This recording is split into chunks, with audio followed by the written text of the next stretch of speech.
Welcome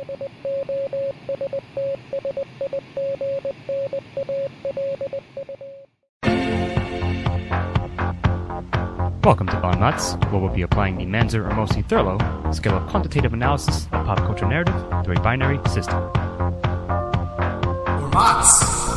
This podcast contains spoilers, mature content, and language. Viewer discretion is advised. Hello, and welcome back to Bon Mots. Today we are talking about the indie darling Three Billboards Outside Ebbing, Missouri. And I think we all had a good time checking this movie out, so I indeed did. Without much further ado, I'm going to introduce the guys and we'll get started. So I'm joined today by Jonathan Ian Manzer. A good time is an interesting choice of words because it's a bleak movie. It's a bleak movie. Yes. Well, so those are my favorite times. Exactly. The bleakest times. Well, and Scott Thurlow. Well, so I was going to say, yes, I had an enjoyable time because it was a bleak movie. Absolutely. Indeed. And does anyone know who you are? I was just getting to that. I'm going to be your host today, Steve-O, and we're going to get started with the intro body conclusion on this one with Ian. Now, this is an interesting movie to discuss narratively because this isn't a narrative work. It's an emotional work. It's about the senselessness involved with grief and with unanswered questions. So this movie plays a lot upon your expectations for a narrative conclusion, but it's not fulfilling, just like in real life. Oftentimes, senseless acts occur without having it's not a clean nice causal relation. Exactly. Yeah. And so this is a deconstruction of narrative in a lot of senses. And this movie painstakingly sets up a smart enough way that you can see a conclusion arriving and you assume it's going to happen. And then it pulls the rug out from under you. And throughout, every character, characters have arcs, but the traditional character arc isn't fulfilled. It's more of their growth as people being able to cope with their situation. As they work through their grief, yeah. And it's a fascinating movie to watch. Like, a car accident is interesting to, because you're absorbed in the senselessness of the situation. And again, that's the thing is, it doesn't have a traditional intro body conclusion. And if it does, it plays with it. Because that's not what this movie's about. So, finding it, I should either give this a 1 or a 3. Yeah. Well, interesting, because I was wavering, sitting around a 2 because of that very fact that we just said. It's not quite traditional 3-act or X-act storytelling, because you said it's basically a character study of these people's struggles to get through the situation and the reactions to it and the way they cope with it. But because of that, as you said, it's sort of a non-standard, non-traditional narrative throughout. So I think the points I'm going to take away are just because of that. And again, no fault of the movie per se, because I really like this movie. It's just that it was doing that on purpose. So it doesn't flow as naturally, I suppose, or as you normally expect a movie like this to be. It flows completely naturally to real life. Yes, right, exactly. But not to a structured story. Yeah, stories shouldn't work like real life. It's messy and loose ends are everywhere in this. Yeah, exactly. And again, I very much agree with that kind of probably a 2, just not on the fault of the movie. Yeah. But so that's kind of where I'm coming down. So what do you think, Steve? I don't know. I'm gonna grade this stronger than that. I think that there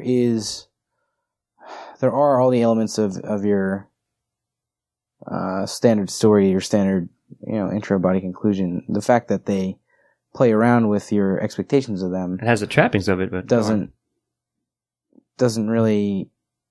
isn't really a problem for me in this movie. And in fact, I think it makes it stronger. Yeah, but I'm not saying that it's a problem with the movie. I'm saying that if you're judging it strictly on a narrative structure, it I think that undermining narrative structure like that is an important part of moving narrative structure forward. That's that's how you get, like satire. That's how you get things like that. They take what came before and they I see your point. Yeah. subvert your expectations on them. And I think that honestly, I love movies that do that, and I think it makes them stronger narratively because it takes the narrative and makes me investigate what's going on in it more than just your standard movie where you kind of just get pulled through. You don't have to think about what's going on throughout. Mm-hmm. So I think for that, I'm going to have to give it a 3. I'm not necessarily trying to convince you guys to change your scores or anything, but for me, I really look at that type of structure, and you'll see this movie, or you'll see this type of thing happen in other movies too. It's not like this is the first movie that subverted expectations as far as plot goes. Sure. But when I see that in movies, it makes me appreciate them a little bit more, and it makes me think about narrative, what's going on with the narrative in them a little bit more. So that's just my take on it. I'll just add one more thing. It's almost like reviewing it through the narrative closure angle, but if you have a story that's as true to life as possible, real life does not often have like I said, a nice, neat beginning, causal, middle, end, as you said. So, I mean, you're right, Steve. I want to give this movie a lot of credit, and you're right about the fact that, like, in order to advance narrative forward, you have to play with its conventions. I do like that point. You may convince me to switch, but I'm still pretty solidly a 2 for now. What do you think? Your final analysis? Here's the thing: is that we have set certain precedents to how we review works, and occasionally we punish good films for not following our system simply because for the integrity of our system. Sure. And in here, I love this movie. I think it was brilliant. I agree everything with that. This is forwarding filmmaking, this is forwarding storytelling. But there's that we rate it on, in a sense, the traditional narrative structure. We started with Aristotle's Poetics. Mm-hmm. Like, I don't know if Aristotle liked this movie. But used to ask. Yeah, actually, that we did use 2 years ago. But again, so just strictly on the integrity of our system. However, either me being stubborn or I get you. Having valor, I'm settling on that too. Okay. I think I am still too, but you did make a good case, Steve-O, that I could have almost given a 3, but I sort of also side with our own internal structure. I'm going to give it a very strong 2. Don't get me wrong, but still a 2. Yeah. I'm trying to think if I should pursue this any further or move on. I have something else, but all right, I'll just say it. Fuck it. I don't want to. So hit me. I think you guys are somewhat saying that there's not really the standard closure at the end of the... To an extent, yeah. That is acts or whatever you want to call the parts of this film. But I kind of look at the closure, and maybe I should talk about this later when we talk about characters, but I see the closure as the closure of their character arcs. And I think each one of these characters has closure in their character arc as they come to where they're going to be in this film. Sam Rockwell's character completes his transformation from what he was at the beginning of the movie to what he becomes at the end of the movie. Mildred Hayes goes from being basically hopeless at the beginning of the movie to having, however weird it is, like this hope of like going and finding this guy who is a rapist and giving him meting out some kind of justice to him. And like, yes, it leaves you before you see what happens, but I think that there is closure in terms of the character arcs that happen. See, I disagree in that sense. I think, and it goes to the major theme of this work, in that it's trying to suggest that one of the issues with the vengeful acts that follow grief is that all it does is create more. It cycles downward. So, now I saw something, you said you didn't see it. I might have imagined it, but I think it all depends on whether Sam Rockwell killed his mother and decided to leave to kill a person for his own sense of closure. If he killed his mother and left with order to seek out vigilante justice, that means they didn't complete their character arcs. It's a facsimile of them growing as people. It's them morphing into a different version of vengeance, of taking out destruction upon the world to assuage their own grief. And that's where I was left at this. Maybe that's my interpretation of it, but like that means it's in a sense cut off in the middle of their arc in a way, like, or a non-closure to their arc. Okay. And like that's how I interpret it, with no closure there. Okay. I mean, I'm not gonna. I don't think that it'll do much good for us to repeat our arguments back at each other any more than that. I get what you're saying, though, for sure. I don't think either one of us is going to change where we're at on this. I'll say. Maybe we'll explore it when we get two characters. Yeah. So let's call it that. We're going to go 2, 2, and 3 for intro, body, conclusion, and we're going to move on with Scott to themes. So themes, yes. Actually, I just realized something. We didn't actually quite describe the plot of this movie, so I'll do it real quickly right now. Frances McDermott plays a mother whose daughter was kidnapped, raped, and murdered in town about like 6 or 9 months back, prior to the beginning of the film, and there has been no suspects. The police haven't found anything or any clues, or it kind of went cold. So in her grief and her sort of frustration, she rents out 3 old billboards and basically not taunts the police, but basically is asking, why haven't they found any answers? Trying to sort of force them to do their job. Whereas, and Woody Harrelson plays the police chief, and he's basically like, we're doing the best we can. I don't know what else you want us to do. Like, I get where you're coming from. So the movie sort of escalates the tension between those characters and some other cops. Sam Rockwell plays another cop who's somewhat racist and sort of a drunk, sort of a bad cop. Not a dirty cop, just not quite should be a cop. Well, it's sure implied that he's dirty, right, that he tortured some people. Right. But so all these things weave together. It's all these characters' lives, and it sort of culminates with Sam Rockwell sort of becoming a good guy, deciding to try to almost become a vigilante unto himself, and then help Frances McDermott. But is that him becoming a good guy? Well, we'll talk about it. But on the surface it is. But like we said about the movie itself, it sort of subverts things like that. Nevertheless, though, the themes, I believe, in this film are quite strong, and they're sort of similar to Mudbound, as we were pre-discussing precast, that there's a lot of them, at least a number of them, that Three Billboards tackles. And like I just mentioned, dealing with a crime that's seemingly unsolvable, like has gone cold, and being, a grieving mother or any family member, something untoward happens to, just dealing with all that and dealing with, I guess, living in a small town, I would say, other things like that. A whole bunch really, but those are like the big ones to me. And like you said, sort of, you just alluded to, kind of realizing who you are as a person and seeing how that you may want to change some things about yourself. And as you're dealing with whatever grief-stricken situation you're in. So I think those are the big ones. There may be like other sub-ones, but I think the movie handled all these things quite well. The portrayal of all the actors, which we'll get to, I think really sold it for me. Like that they were dealing with these issues, and there's an important issues and still, again, relevant and current today. So I'm giving it a pretty strong one on themes, and I'm sure you guys have other things to explore, so I'll open it up to you.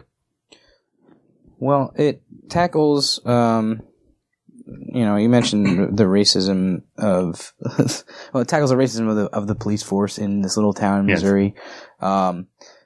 And I think that's, while it's mentioned a few times throughout the movie, so it's clear thing, that the movie wants you to have this in your mind as you're, this is especially with Sam Rockwell's character, what's his name? Jason Dixon. Jason Dixon. when he crosses the Jason Dixon line. Mm-hmm.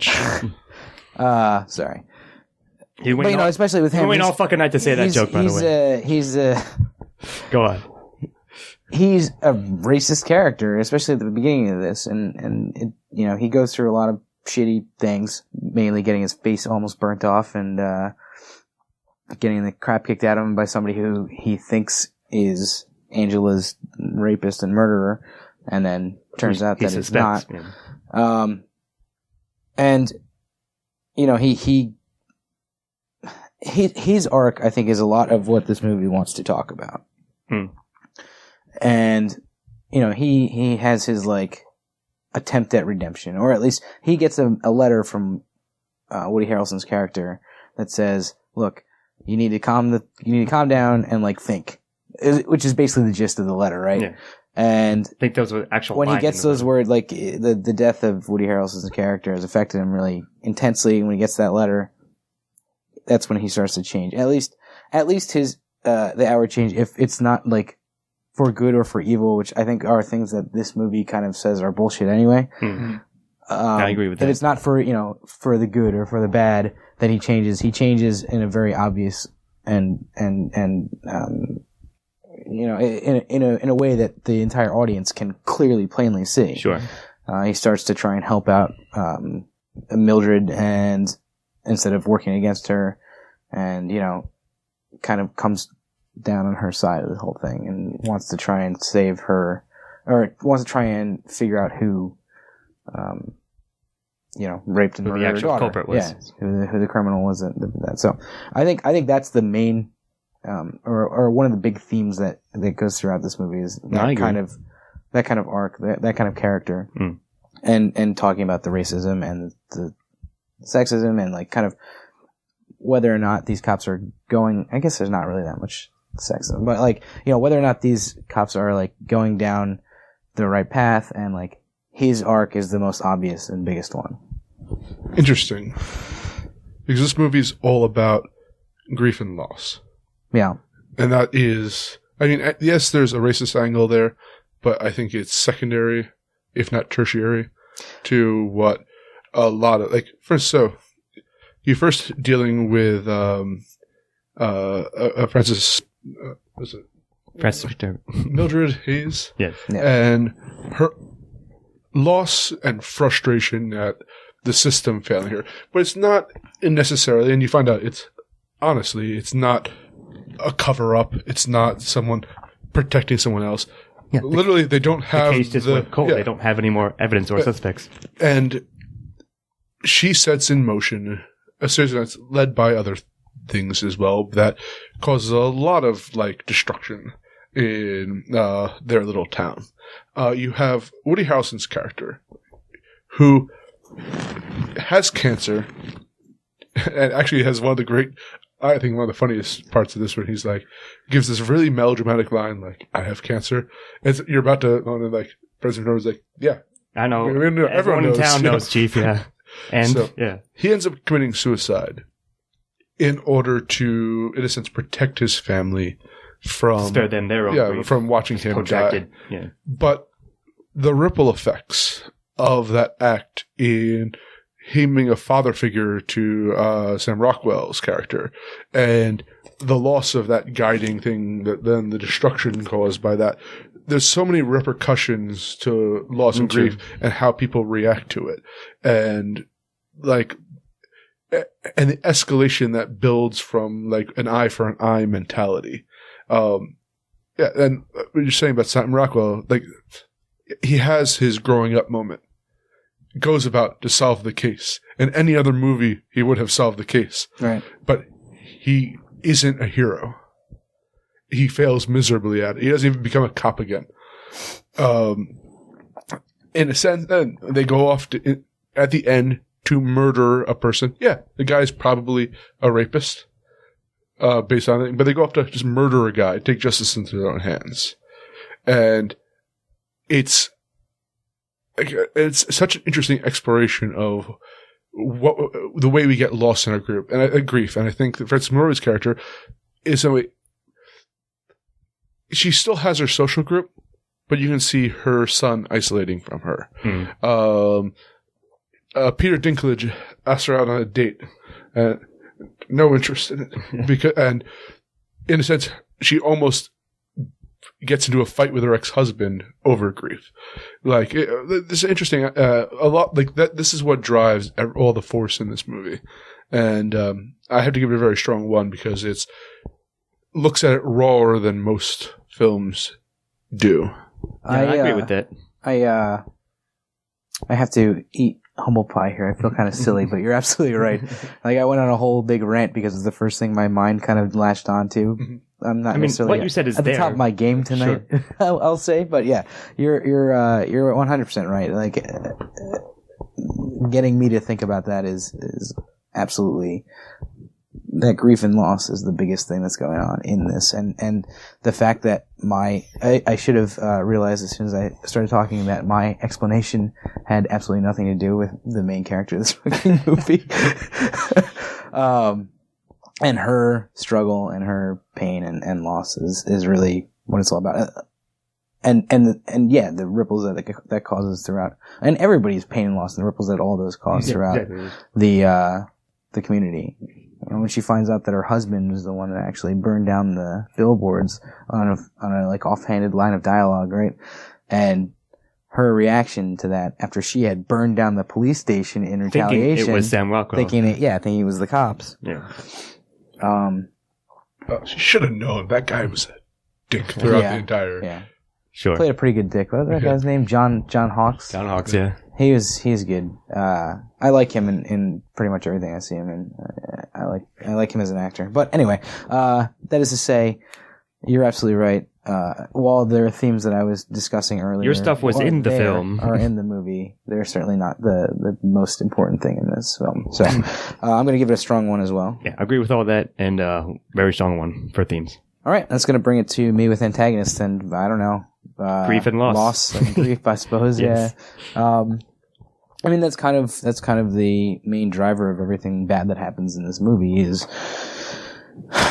this initial act of this initial despicable act, right? That takes Frances McDormand's daughter from her, not even on screen. We don't even see what this happens. This is all just sort of backstory. But that causes everything else that happens in this movie and kind of ripples out and antagonizes every character in some way that we see and meet. So, I mean, I probably give this a 1 just because that is a strong driver of the action for everybody. But, let me see what you guys have to say. Yeah. So, I mean, again, of course, my default is the abstracting. I think it's very obviously there as the antagonist. Right. But it's a la what you're saying in the intro out of conclusion that the movie does a good job of subverting your expectations about who you think as a character is going to be that. So, Sam Rockwell, I think, is the obvious example there. So, you think he's, at first, because of the way his arc shakes down, you think probably I think E said he suspected that it was him. Like, he was the guilty for the first half of the film. Yeah. But like the movie, like I can see why you got that out of it because the movie sort of maybe sets it up, not sets it up, but like leaves just enough unanswered that it could be the case.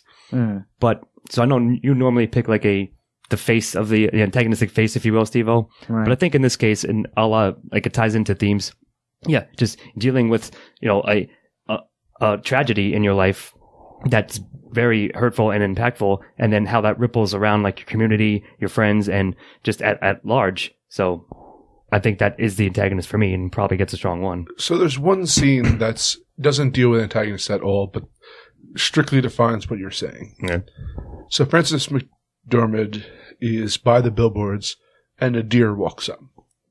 And she has this philosophical like musing over like, I don't believe in reincarnation. I don't believe it's her daughter. Like, but she's like, she wants, and that is like, it's her recognizing that like patterns in the senselessness and wanting to find greater meaning to things. Good call. And that's what it is. It's the two major tragedies, in a way here are Frances McDormand's daughter, abduction and murder.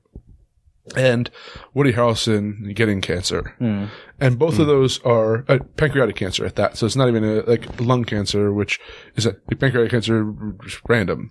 And so this is the randomness of the world and the tragedies involved in it, and us trying to find meaning in what's generally senselessness. Mm. So, no, I like that too. I like both of those, and I'm giving them a strong 1. Yeah, I agree. I'm going to stick with a 1 on this. I think in this case, I am more validated by calling in an abstract antagonist as forks, if you will, which is what you just said. Well, this is the type of movie that is. You know, there's no villain personifying exactly. it. There's no somebody twirling a mustache behind a curtain or anything. Anyway, I think I'm mixing metaphors here. Anyway, we're going to move on to protagonist with Ian. I believe Frances McDormand should be nominated for Best Actress.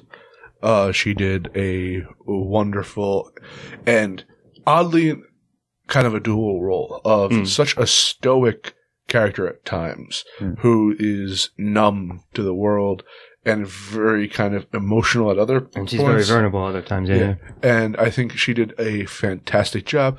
I could see an argument for Sam Rockwell as a secondary protagonist, especially since his arc is more traditional until the very end than Frances McDormand says. And I'm going to include him, and I think he did a great job of playing a dumb guy and slowly growing up over the course of the film. So, yeah, this is getting a strong 1 from me. I mean, yeah, like she has been nominated and won, I believe, before. If not won, she's definitely nominated. And yeah, she's like Fargo was? I believe so. And I mean, she's just a hell of an actress. And yeah, she just brings his character to life. It's funny, like not funny per se, not funny, haha, if you will. But during the film, I was thinking to myself, I could see Roy Howison, I could see the police chief being a sort of splitting duties as a protagonist, and then he offs himself and he's gone from the plot. But his presence is still felt via the letters that you mentioned. Right.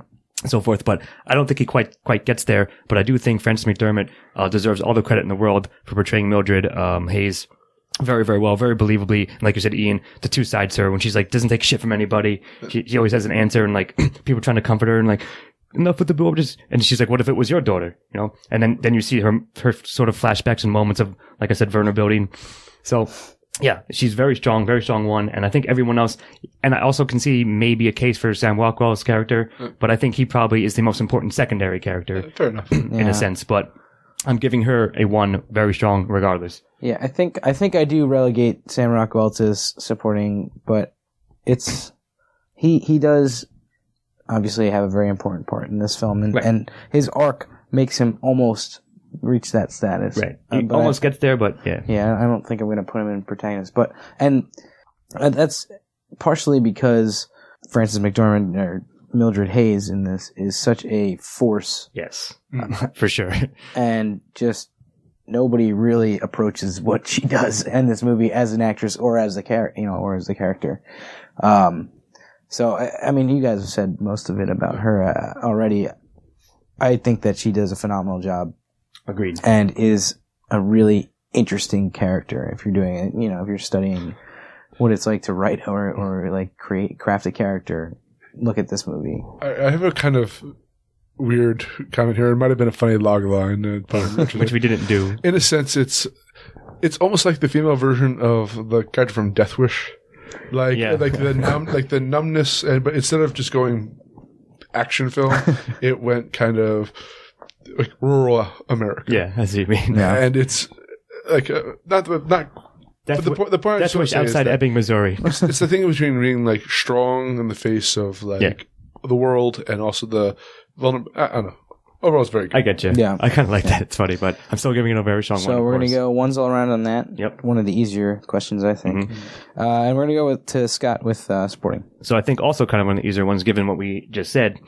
Sam Rockwell, Jason Dixon has had the most, I think you said, obvious arc, like clear arc, and like for the audience. But he might, you know what? At this point, it might be a tie between him and Woody Harrelson at this point, because while Woody Harrelson was not in the movie as much, just because of the actions of his character, I still think his presence and his sort of influence was still felt by Sam Rockwell and other characters as well. And I think everyone else did a good job, like Peter Dinklage being sort of the wannabe player pool guy in town. The guy who owned the Billboard advertising agency itself. Red. Yeah. A couple of the other cops, the other like the little tight-knit group of cops. So I think they all did a great job, but definitely Sam Rockwell and Woody Harrelson are standouts. So given how they, first of all, their portrayal and how their characters are written, I think you had to give a lot of credit on that front, and everything else, everyone else, even Frances McDermott's son, I think is the same guy from Manchester by the Sea, Believe. Mm-hmm. He was the son in that. They did a good job in this film as well. Yeah. So yeah, everyone gets a lot of credit, but I think those two are the standouts and the ones that are sort of above and my favorite, if you will. Yeah. I'm not sure if there's not much more to say. Sorry. I don't know how many other characters there are, but yeah, go ahead. First of all, Woody Harrelson, again, best supporting actor for this. I think he did. I think this is the best I've seen Woody Harrelson in. I don't know if it is because I haven't seen all of his work, sure. But it's one of he was great, and he up there with like True Detective season 1. Yeah. He was really great in this, and he also was looking a little bit like Robert Duvall with the aviators. Yeah, and the hat on. That's funny that you mentioned that. Yeah. But I also this is a strength of the movie. I think is because the most out of place character I felt, but I still liked her, was the ex's girlfriend. Oh yeah. Who was pure comic relief in there. Sure, she was just kind of a joke-ish character. Yeah. But but still kind of believable, right? So it like the worst character in there was still pretty good. So yeah, it's a strong one. So given that, sure. Yeah, a lot of great characters. I really liked the portrayal of Red by, I want to get this guy's name right. It's Caleb Landry Jones, I believe. Sure. And this guy was in Twin Peaks. He's kind of up and coming. I've seen him in a few things recently, and I think he does a fantastic job in everything I've seen him in. So I'm looking forward to seeing more from him. You know, hopefully he is getting out of his like bit part roles and moving into. Yeah, he did. I mean, this was a. I don't think he had a bit part. He was just one of the other supporting characters. Yeah, in a sense. Yeah.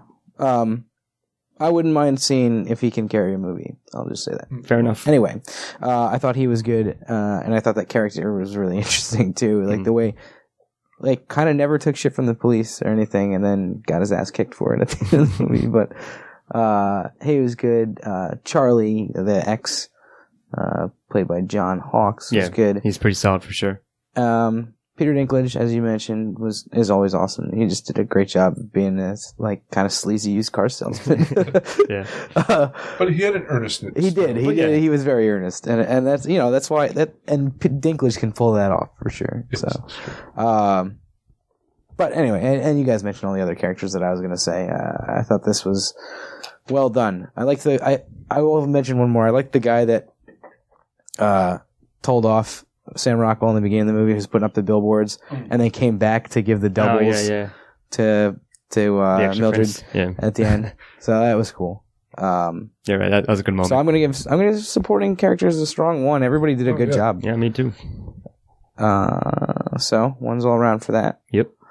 And we're gonna move on to dialogue with me, and I don't think there's much to talk about. This dialogue in this movie is awesome, and I agree. Yeah. It's not going to be. I mean, it is kind of quotable. Some of the stuff is, but some of it cuts pretty deep. But there are like really philosophical discussions that happen throughout. There are just interesting discussions about what happens when a crime like this happens and how it tears apart a family. And like this is a really believable dialogue throughout. And it was just sizzled. There's maybe 1 or 2 lines where I was like, I don't know about that, and that was about it. That's the biggest nitpick I have in this entire movie. I loved it the whole way through. All right, so occasionally it's stylized dialogue, which is this director is known for, right? But I felt that for a movie like this and what it was trying to do, there was restraint to that stylization. I see what you mean. Yeah, and I agree. It's not Juno by any means. Yeah, but sure. It didn't feel quite believable.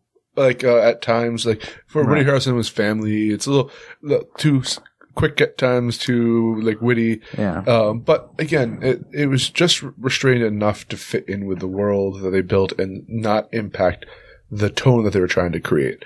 So I have to give it credit for that. Yeah, I mean, we even, maybe it was just us, but in the theater, we laughed at some lines that were perhaps like not funny. You know what I mean? Like it's difficult to say, but to describe the way it was. But what I can tell you is I enjoyed every single line of dialogue from every characters that they were saying.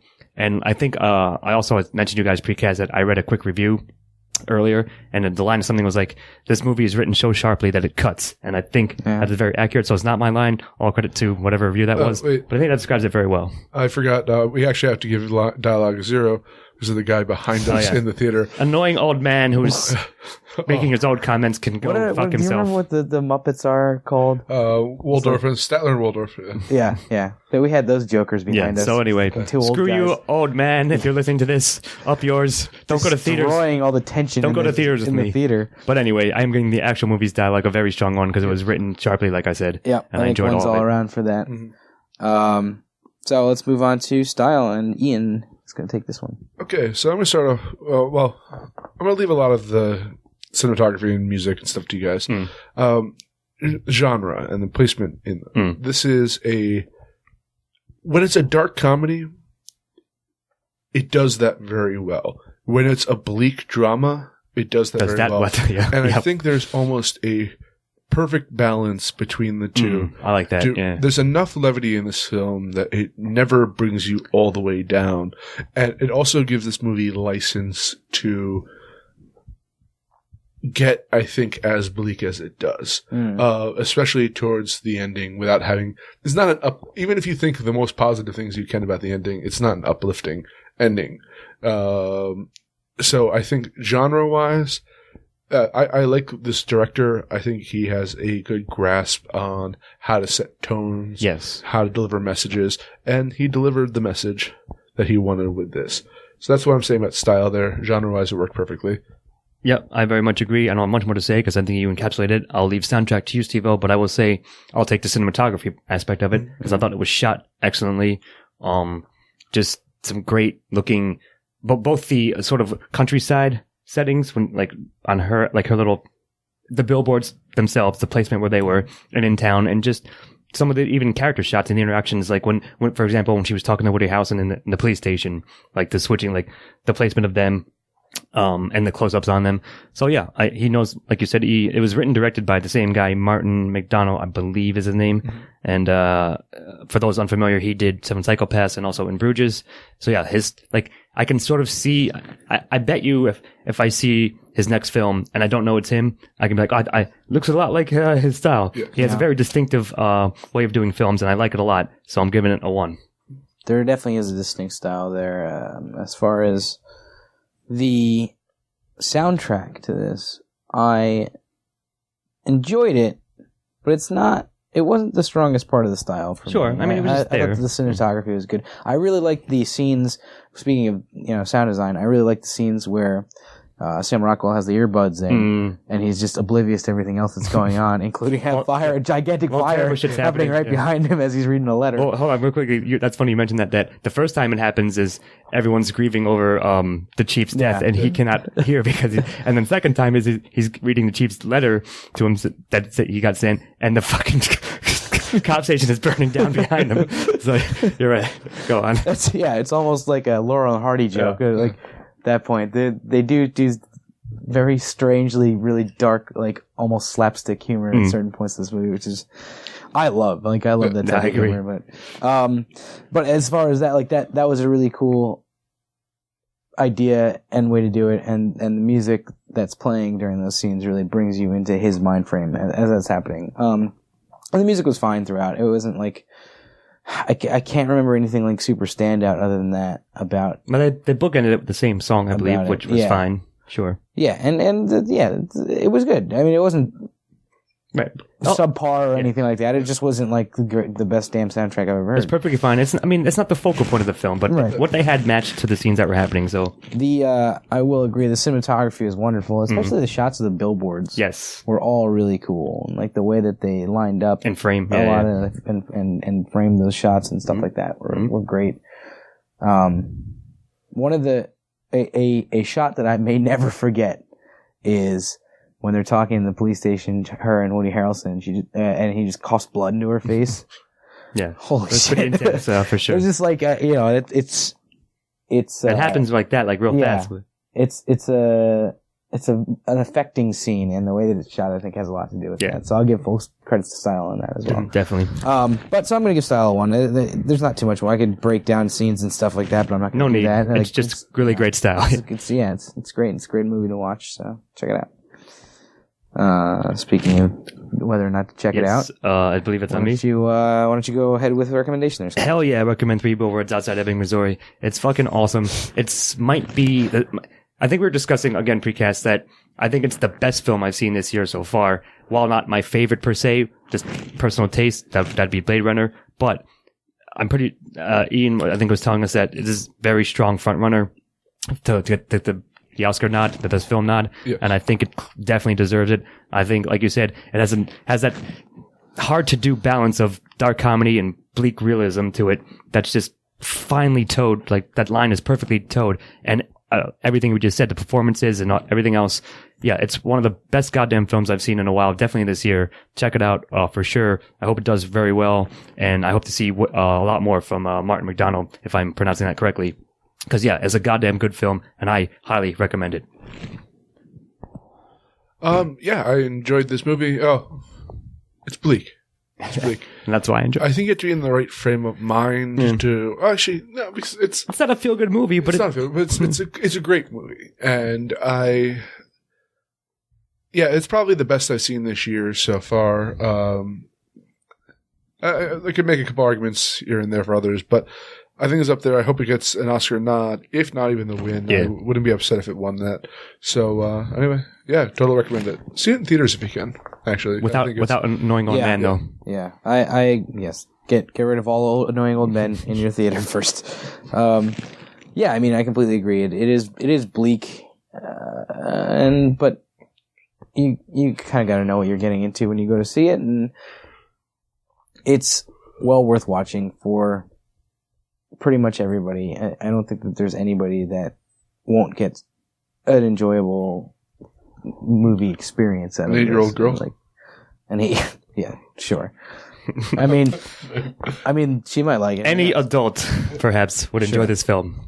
I recommend it to all 8-year-old girls as well. Jesus Christ. Check it out. Anyway. And with that... But anyway, I'm going to give recommendation a pretty strong one. Right. Pretty strong one. It would be wrong not to give it a strong one.